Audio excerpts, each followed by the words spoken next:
o culto. Posteriormente, nós vamos começar dando algumas pinceladas em liturgia. E eu pretendo deixar aí, ser bem breve na minha exposição, bem assertivo, para que nós possamos ter, ainda que terminando antes do horário do culto, como deve ser, nós tenhamos algum tempo para perguntas, se os irmãos assim já acharem que devem perguntar. Se tiverem alguma dúvida no decorrer da aula, por favor, levante sua mão, para que a gente possa tirar essas dúvidas. Vamos ler todos juntos, uma só voz, Salmo de número 33. Leiamos todos juntos. Pode ler.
Bom, irmãos, nós vamos orar agora, pedir que o Senhor nos abençoe.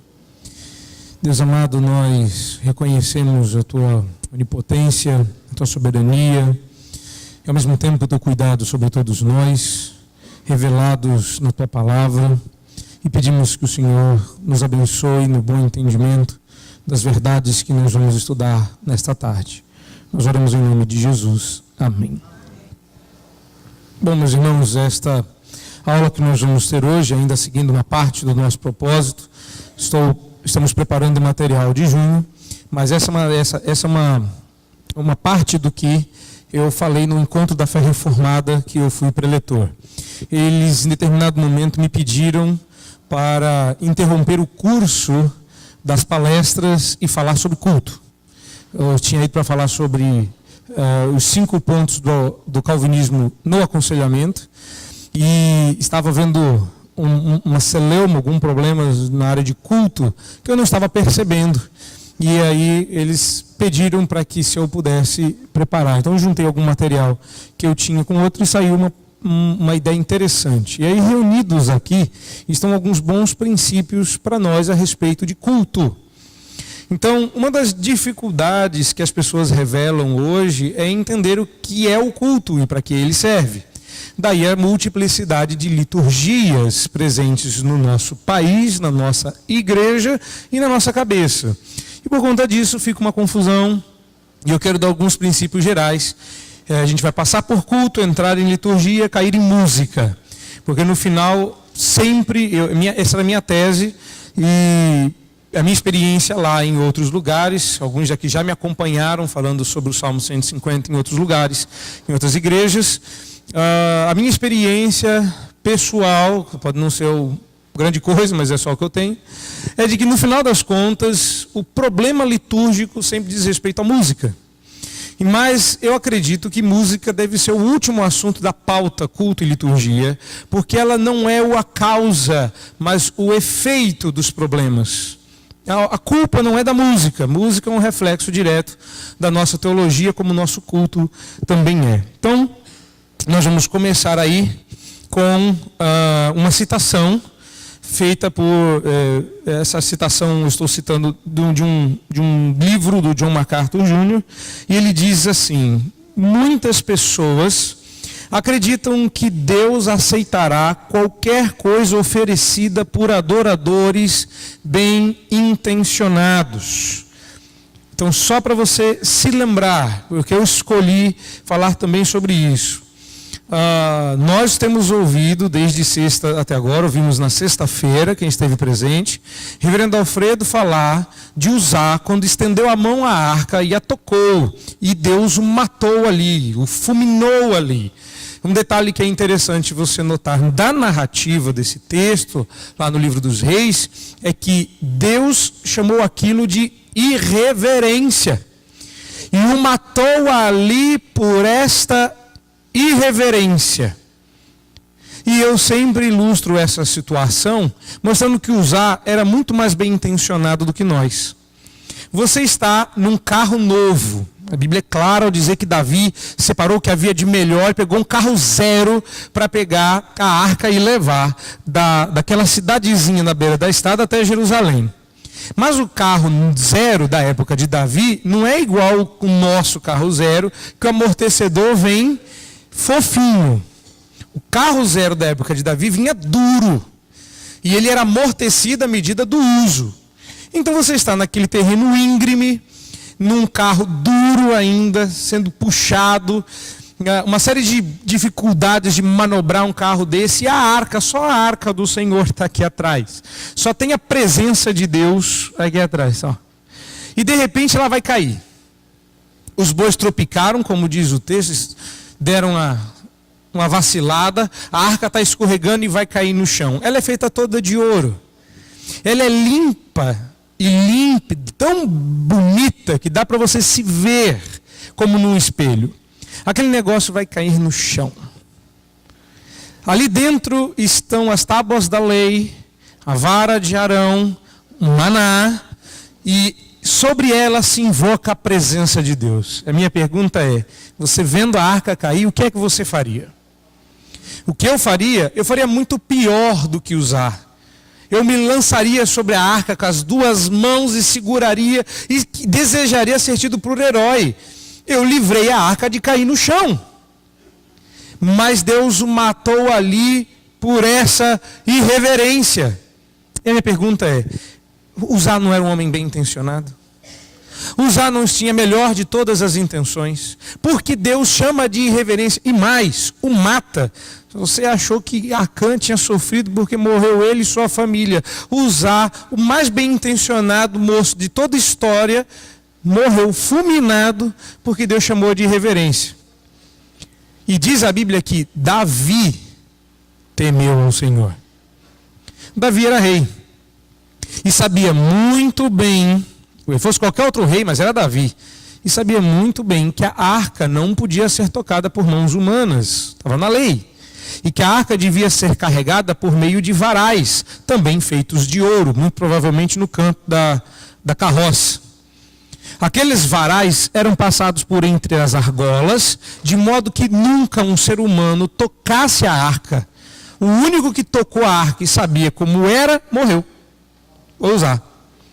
Durante anos tinha sido assim, mas Davi quis inovar, e é por isso que eu gosto desse exemplo. Porque Deus não é muito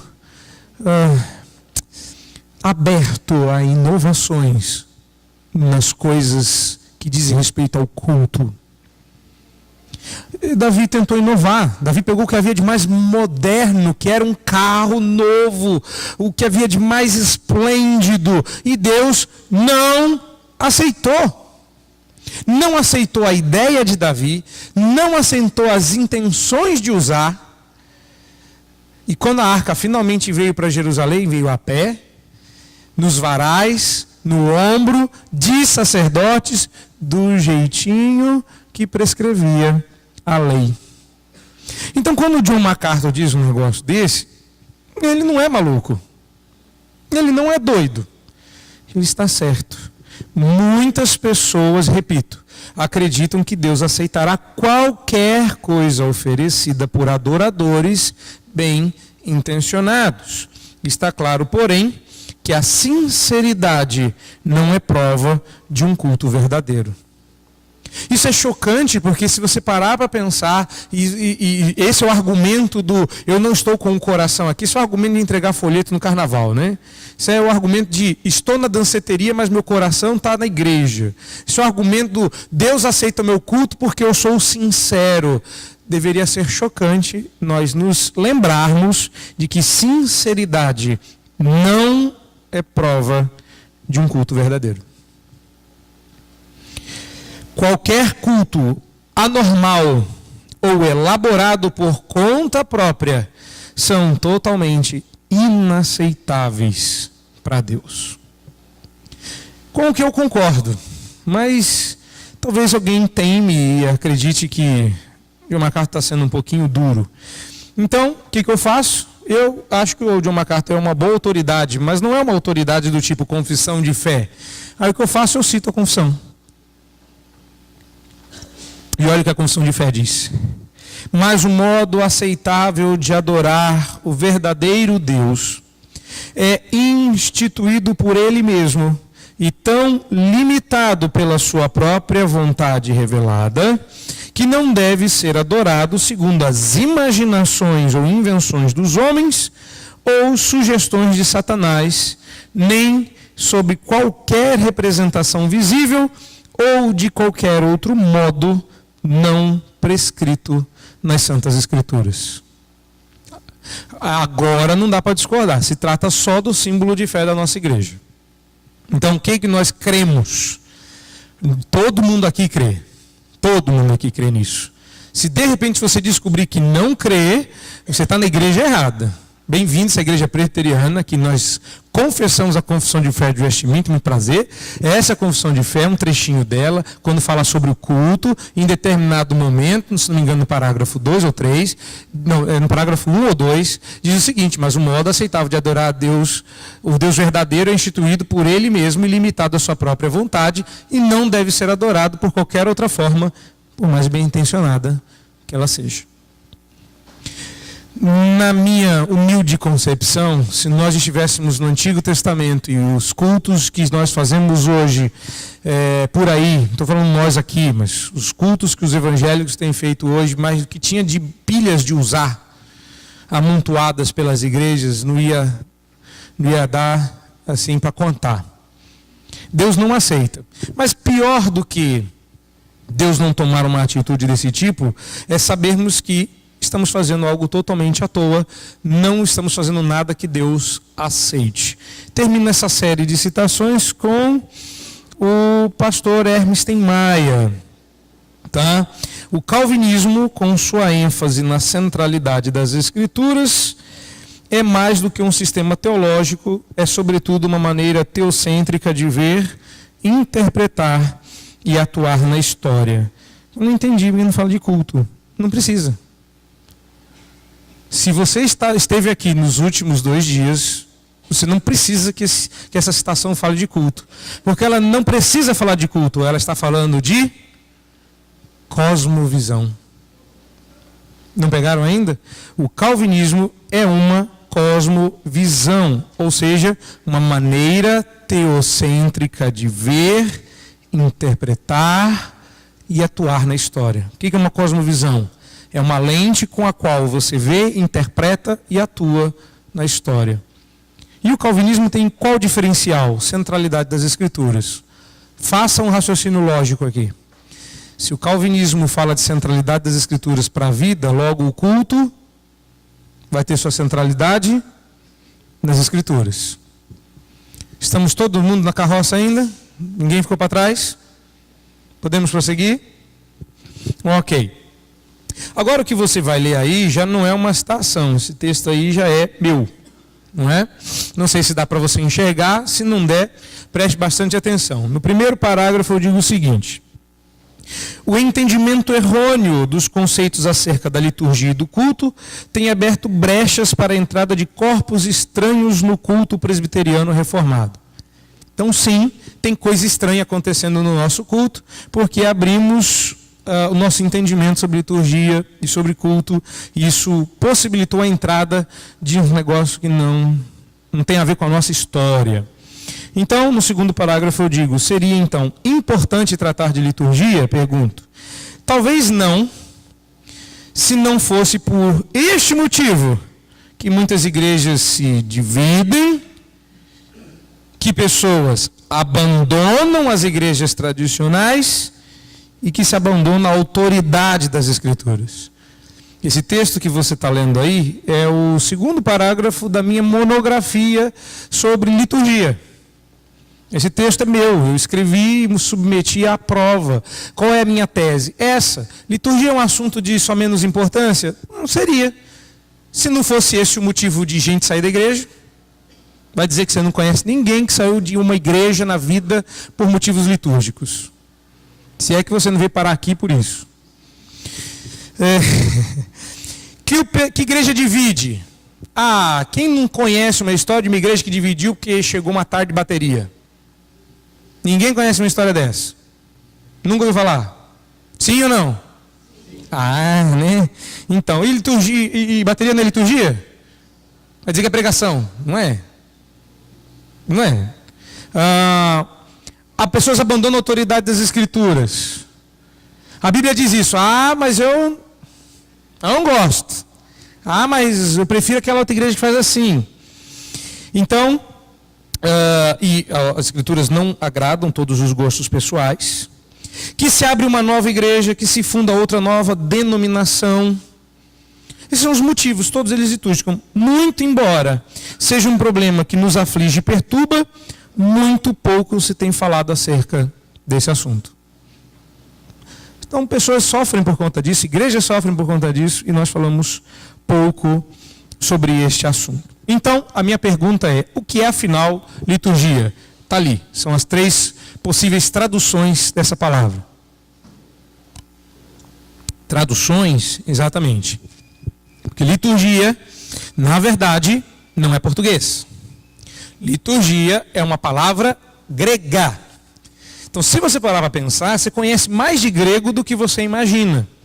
Então, minha mãe, eu cresci com a minha mãe sempre perguntando se quando eu não entendia o que ela falava, aspas, né? Não entendi, entre aspas, nota de rodapé, entender igual a desobedecer deliberadamente. Então ela me perguntava, eu estou falando grego? Mas depois de uns anos, eu já meus 18, 19, não estava casado, mas eu ainda era desobediente.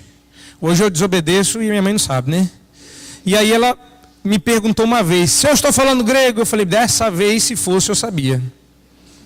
Eu já estava no seminário, já sabia grego. Não era outro problema, né? O problema do grego foi resolvido. Eu aprendi grego para minha mãe falar e eu não ter desculpa. Você também sabe grego.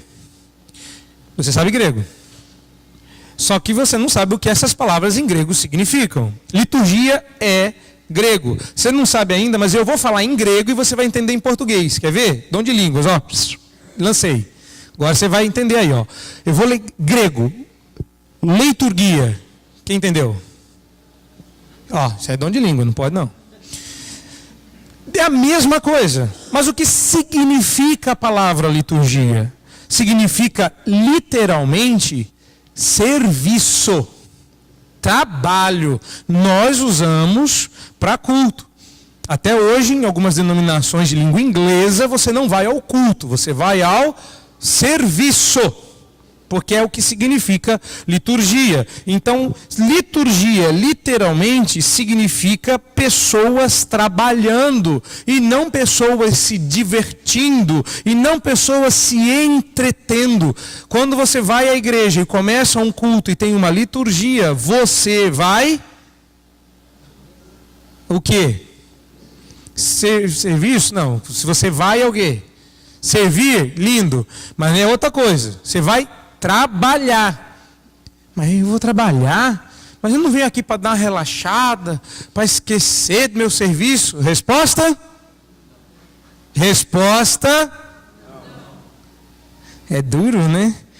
Puxa, mas não é o dia do descanso.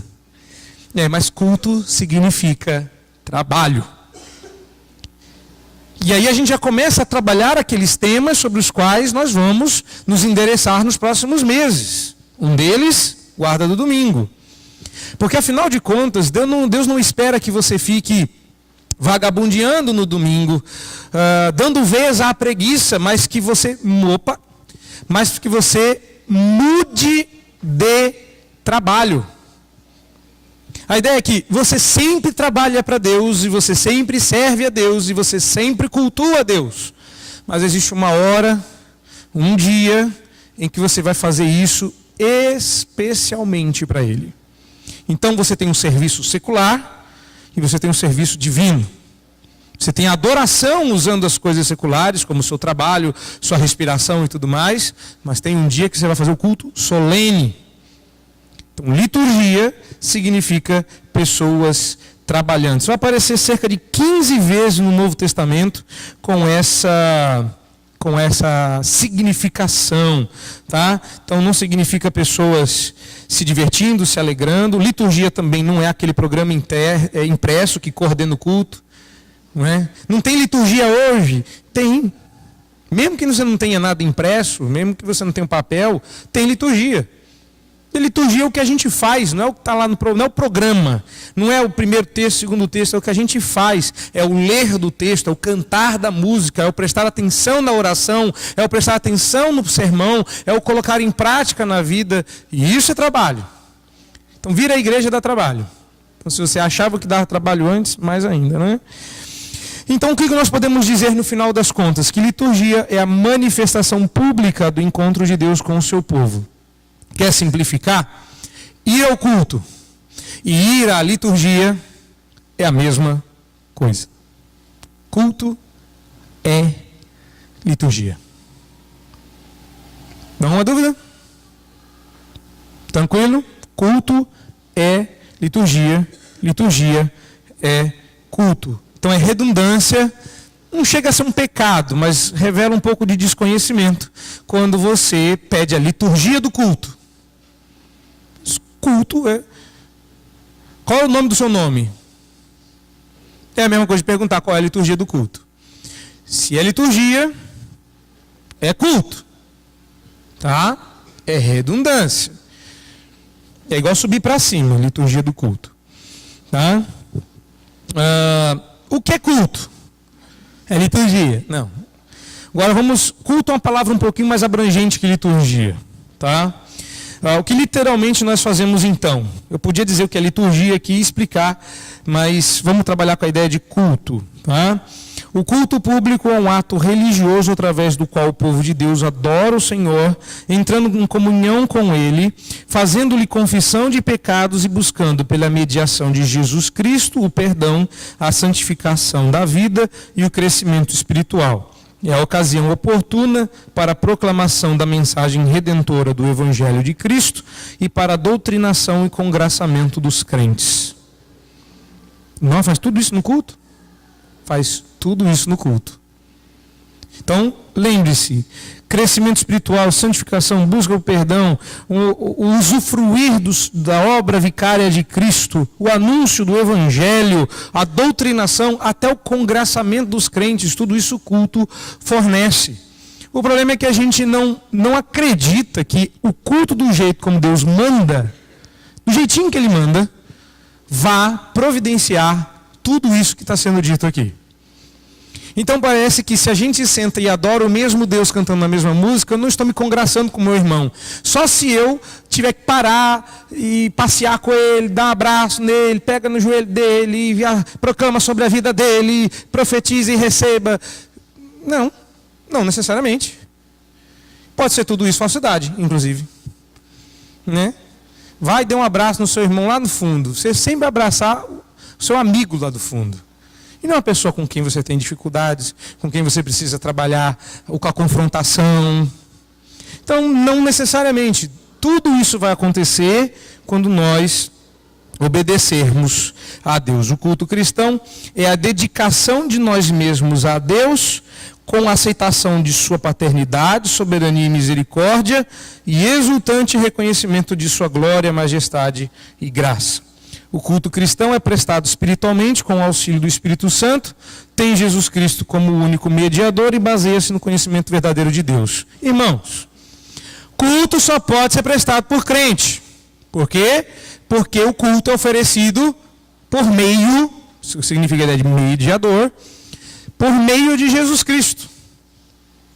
Então, quando a gente faz um, abre aspas, culto evangelístico, fecha aspas, e a gente chama o ímpio para cultuar, enquanto ele não se converte, Deus não aceitou o culto dele. E é por isso que é uma bobeira, ou como diz o reverendo Milton, uma bobice, você pedir para ímpio, que acabou de ouvir o evangelho, orar pedindo para receber Jesus no coração. Porque a oração de quem não a oferece em nome de Jesus, Deus não ouve. Deus não aceita, Deus não ouve. Fala, mas como é que o camarada vai orar então? Se ele não é crente, não vai. Mas se ele orar, já não precisa pedir para Jesus entrar. Porque se ele orou, Jesus tem que interceder, não tem? Mediar, pelo menos, que intercede ao Espírito, né? Jesus tem que mediar. Então não faz sentido. É igual a gente, quando a gente entra na casa dos outros e diz, posso entrar? Você já entrou, meu querido. Você já entrou. Você tem que falar, dá licença, já entrei. Mas a gente sempre pergunta se pode entrar depois que entra, não é? É crente pedindo para Jesus, Jesus pode entrar? Eu falei, querido, você já entrou. Senta aí. O culto é oferecido em nome de Jesus. Então pense bem. Evangelizar não é culto. Evangelizar é expressão de culto, mas não é cultuar. Quando você evangeliza, você adora a Deus, mas repare, não é a mesma coisa que culto. Então culto evangelístico é um negócio meio estranho. Porque culto é oferecido em nome de Jesus. Então você vai fazer culto na casa de quem não crê, você cultua na frente dos outros, mas você não cultua com. Porque a nossa união é em Cristo. É a mesma coisa. Logo quando eu cheguei aqui em Poá, não vou dizer quem, me perguntou por que a gente não chamava um conjunto adventista para cantar no culto. E aí a pessoa não gostou muito da resposta, não entendeu, falou, mas a gente canta as músicas do adventista. Então vou explicar para vocês como é que funciona o processo. Quando um crente canta a música do adventista, Deus aceita, porque a letra é boa, está na Bíblia. Agora, quando um adventista canta a música dele, Deus não aceita. É sério. Fica estranho isso, não é? Porque o adventista não acredita que Jesus seja Deus. Mas eles dizem isso, eu sei, irmão. Esse é o drama da minha vida. Eles dizem, não é só da minha, não. Mas eles parecem crente, pastor. Eu sei. E eles chegam tão próximos do céu, mas aí eles param no sábado e não vira. Se é em nome de Jesus, que dia que o culto tem que ser prestado? Que dia? Gente, que dia?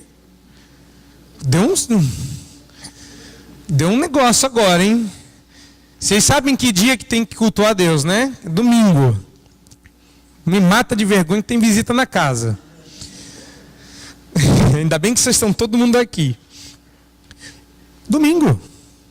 Então, quando você adora no sábado, você está dizendo que Cristo não ressuscitou. Você está ignorando o sacrifício redentor que foi consumado não na cruz, mas na ressurreição. Então, quando você fala, Deus aceita. Não entendeu ainda? Lembra do finalzinho de Jó. Se você tiver dificuldade, abre lá no capítulo 42. Você vai ver lá no finalzinho do livro de Jó que Deus vai perdoar os amigos de Jó. A intenção de Deus é perdoar os amigos de Jó. Deus deseja derramar misericórdia sobre os amigos de Jó. Mas aí, no finalzinho, na hora que Deus está para perdoar de Jó, você vai oferecer sacrifício por eles. Você vai pedir perdão por eles. Porque você eu vou ouvir. Deus não chegou para ele, faz para Eliú e disse: rapaz, tem uma vergonha nessa sua cara que você está testando meu servo. Eu vou lhe perdoar, mas peça, implore por perdão, confesse o seu pecado. Não. Jó é quem tem que orar para que Deus perdoe os camaradas. Então, para mim é muito tranquilo que quando você fala, Deus ouve. Mas quando o outro fala, Deus não precisa ouvir. Ouve se quiser, soberanamente, e isso não implica necessariamente em redenção. Isso só porque estamos falando de culto. Vamos prosseguir. Oi. Não estou dizendo isso. Eu estou dizendo que eles precisavam de um mediador. E Jó era um tipo de Cristo.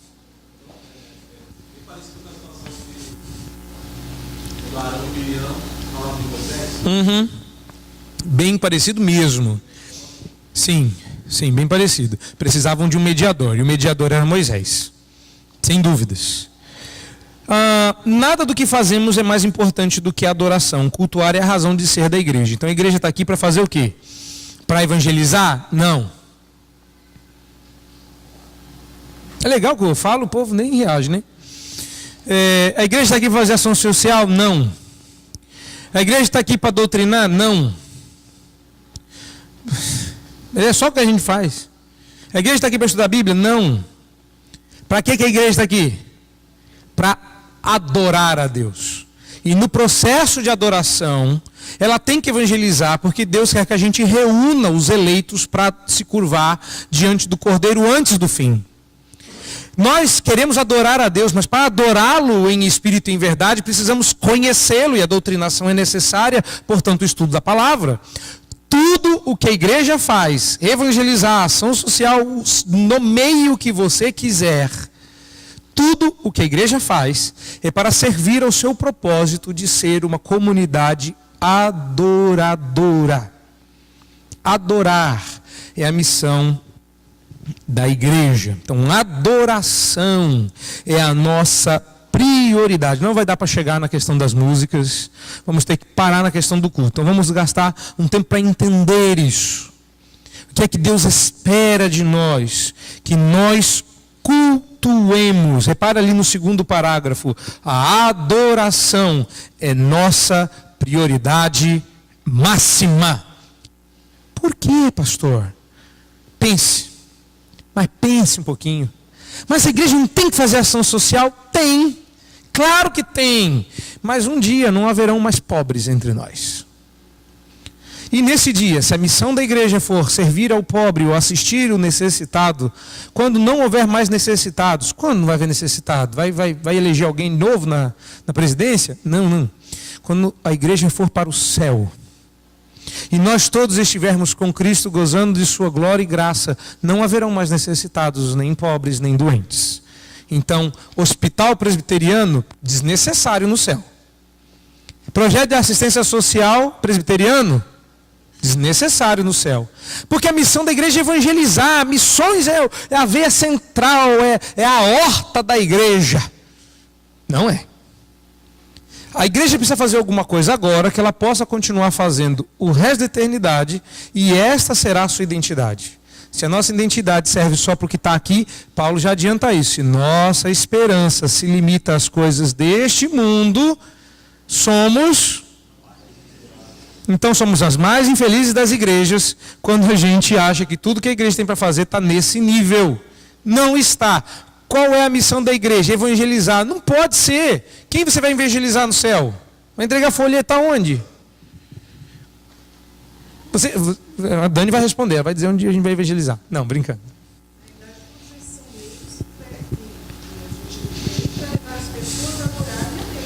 isso. Aí você tem um motivo para isso. Isso. Exato. Tem significado quando eles são meios e não um fim em si mesmo. Esse é o meu ponto. A nossa motivação maior é a adoração. Então ontem, como foi assim, um bálsamo para minha jovem alma, pegar um pastor mais velho e dizer: nós não evangelizamos primariamente porque amamos as almas. Falei: é isso. Eu estou ensinando isso há tantos anos, já estava achando que eu estava maluco. Porque as pessoas vivem dizendo que amam as almas perdidas e isso não entra na minha cabeça. Desde que eu virei calvinista, né? Quando eu era arminiano, isso entrava na minha cabeça. Mas, gente, como pode? Ninguém ama mais essas almas do que o Deus que enviou o seu próprio Filho para salvá-las. Vem eu dizer que as amo? Olha, eu evangelizei gente que eu não queria que se convertesse. Você já evangelizou gente assim, que você queria que fosse para o inferno?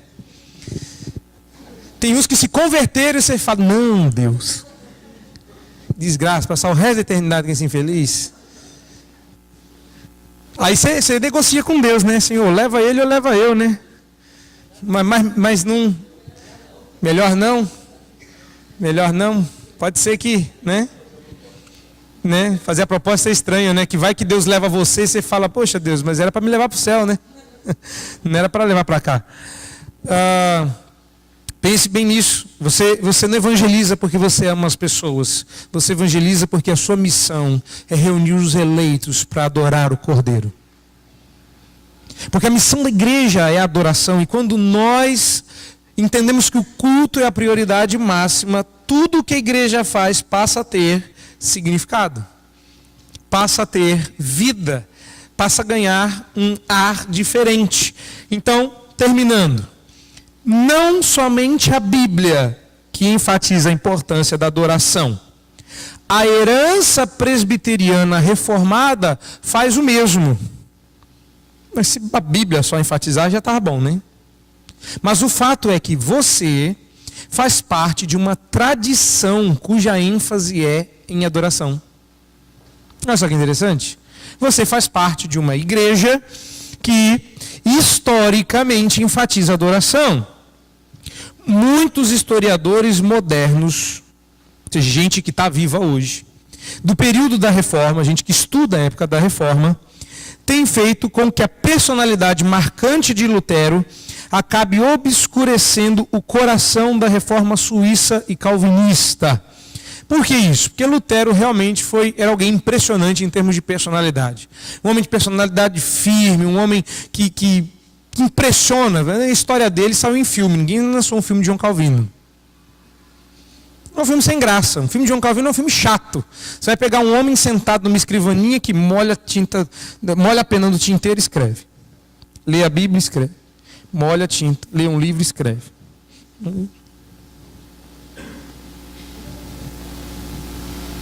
É chato, né? Você vê que emocionante esse filme? Olha o fim do filme. Ele fecha o esboço. Você pode imprimir para mim, que eu quero publicar esse livro. Imprimir não, né? Na época, né? Imprimir. Fui anacrônico agora, né? Mas a imprensa, graças a Deus, existia e deram um jeito lá de aspas, imprimir, né? De publicar o livro. É um filme chato. Mas a história não é. Toda a história não é. Daria um belo filme. Não seria um filme de ação, como é o filme de Lutero, mas é um filme com profundidade teológica maior. O foco dos reformadores suíços e de João Calvino, terminando lá no finalzinho, o foco deles era a adoração. A pergunta que incomodava o coração deles era: como Deus deveria ser adorado? Essa é uma pergunta que para muitos hoje não faz o menor sentido. As pessoas não querem saber como Deus quer ser adorado. Elas querem adorar a Deus. Pois existe um modo errado de adorar o Deus verdadeiro. Agora eu vou só pincelar o que você já tem ouvido aqui. Deus não aceita quando o culto não é oferecido segundo as regras dele. Dentro, agora pensa para o outro lado, que aí fica para o próximo domingo. Mas dentro das regras de Deus, Ele nos dá total liberdade. Você é livre. Pense num transatlântico enorme, daqueles que você sonha um dia que aportam de vez em quando lá no Rio. Então, quando você passar por ele, você fala, lembra, profetiza sobre a vida do transatlântico. Brincando, não pode não, que é pentecostice. Você conhece um transatlântico? Sabe como é que é o tamanho daquele barcão? Tem piscina, tem shopping, tem tudo lá dentro. Então pense no seguinte, a missão não é sua. Quem determina os rumos daquele navio é o capitão. O capitão não é você, nem é o pastor da sua igreja, mas é o dono da igreja. O nome dele é Jesus Cristo. Então quem determina esses rumos são ele. Não interessa para onde você corra. Se você decidir ir contra as orientações do navio, você vai pular fora desse barco. E vai cair dentro d'água e vai afogar. Mas dentro do barco, Deus te dá a liberdade de você ir para um lado e para o outro. Usufruir de tudo o que tem ali. Porque Ele já pagou a sua entrada. Só o que você não pode fazer é quebrar as regras. Quebrou a regra sendo filho de Deus, vai ficar preso até a viagem acabar. É o que a Bíblia chama de disciplina. Quebrou as regras, não é filho de Deus, nem de bote você é posto para fora. Tchau. Isso é exclusão. Se houver outro navio, igreja passando, e você for um eleito, você será resgatado. Mas a boa porcentagem das pessoas ficam na água. Então, dentro dos limites, Deus nos dá liberdade. Dentro dos limites. Que limites são esses? Isso é assunto para a próxima aula. Dúvidas? Vocês ficaram quietinhos hoje? Semana que vem nós vamos falar sobre música. E vamos terminar com liturgia. Então, semana que vem temos 2 assuntos. Hoje falamos sobre liturgia e culto. Falaremos sobre música. Terminaremos com liturgia. Só que na próxima vez vai ser prático. Então, eu vou dar alguns exemplos de como liturgia é concebida, para os irmãos terem uma ideia. Pois não, presbítero Eliseu?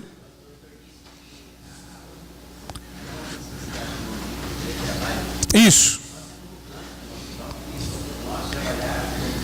É que a gente pensa que esse cântico é o da segunda, né? Segunda-feira. Vamos lá trabalhar amanhã. Né? Mas não é? Vamos nós trabalhar. Falar amanhã, Senhor. Né? E não é para hoje.